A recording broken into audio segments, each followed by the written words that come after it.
अस्सलाम वालेकुम हबीबी। चाहे आप सैयद हो, शेख हो, मेमन हो या पठान, सबके लिए 1% पेमेंट प्लान।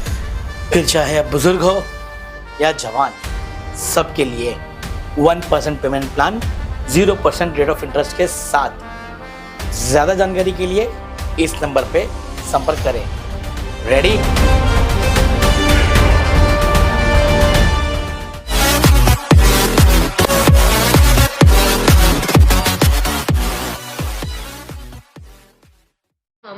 हमारे जो यूपीएससी के क्लासेस के जो मेरे क्लासमेट्स थे और कॉलेज के जो मेरे क्लासमेट्स थे, उन सब के साथ काफ़ी टाइम से हमारी बातचीत चल रही थी कि हमको पवार साहब से मिलना है। एक ओवरऑल जो हमारे देश का, महाराष्ट्र का जो एक माहौल तैयार हो रहा है, उसके बारे में बात करनी है, एजुकेशन को लेके बात करनी है।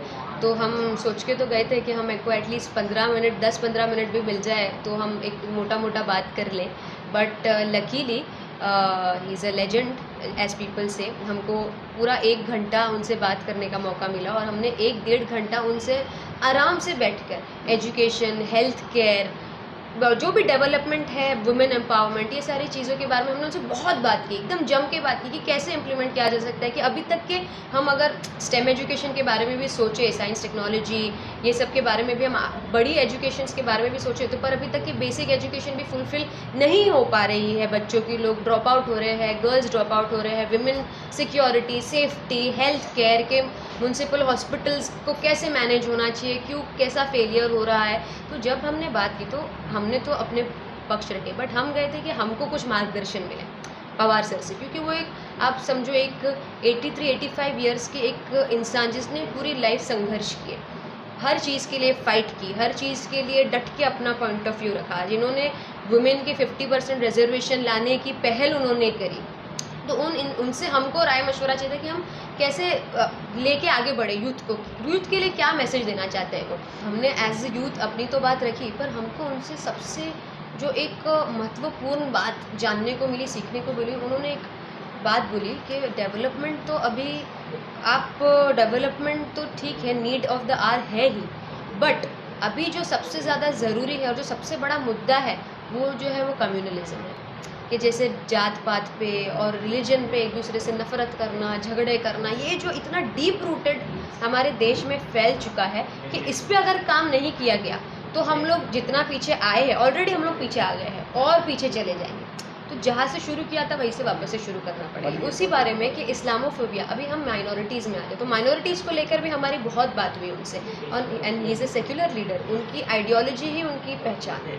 तो उन्होंने ये कहा कि यूथ, अभी हमारी generation is the last generation, क्योंकि हमारी सिलेबस में हम लोग पास आउट 2014 से पहले पास आउट है हम लोग 10th, तो उस टाइम पे एनसीईआरटी के सिलेबस कुछ बदला नहीं गया था।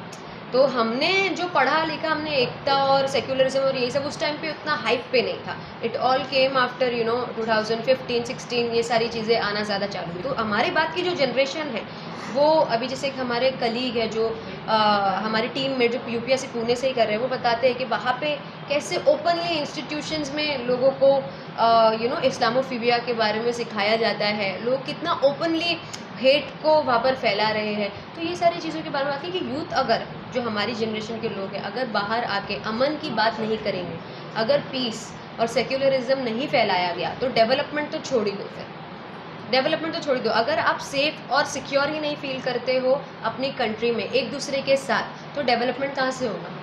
ये सारी चीज़ों को लेके हमारी उनसे बहुत देर तक बात हुई, बहुत कुछ हमको उनसे सीखने के लिए मिला।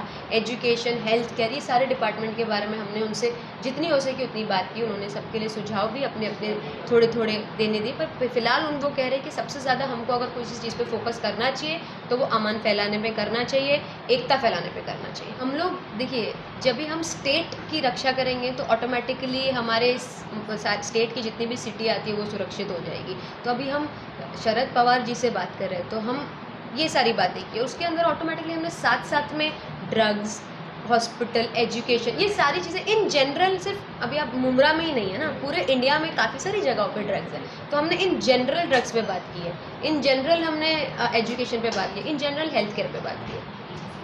नॉट जस्ट इस्लामोफोबिया, एक अमन फैलाना चाहिए, सिर्फ इस्लामोफोबिया को लेकर नहीं, कास्ट को लेकर भी, जो कास्ट एंड क्रीड को लेकर भेदभाव होता है, एक रिलीजन भेदभाव होता है, कास्ट एंड क्रीड को लेकर भेदभाव होता है, माइनॉरिटीज़ को बहुत तरीक़ों के भेदभाव को फेस करना पड़ता है, not just Islamophobia but caste and creed diversion also. तो उस पर काम करना ज़रूरी है। तो हम कोशिश करेंगे अभी कि यूथ को जोड़कर इस पर काम किया जाए। किस तरीके काउंसलिंग करना शुरू तो वहाँ से ही करना पड़ेगा, एजुकेट करना, अवेयरनेस क्रिएट करना, इससे ज़्यादा हम क्या ही कर सकते हैं।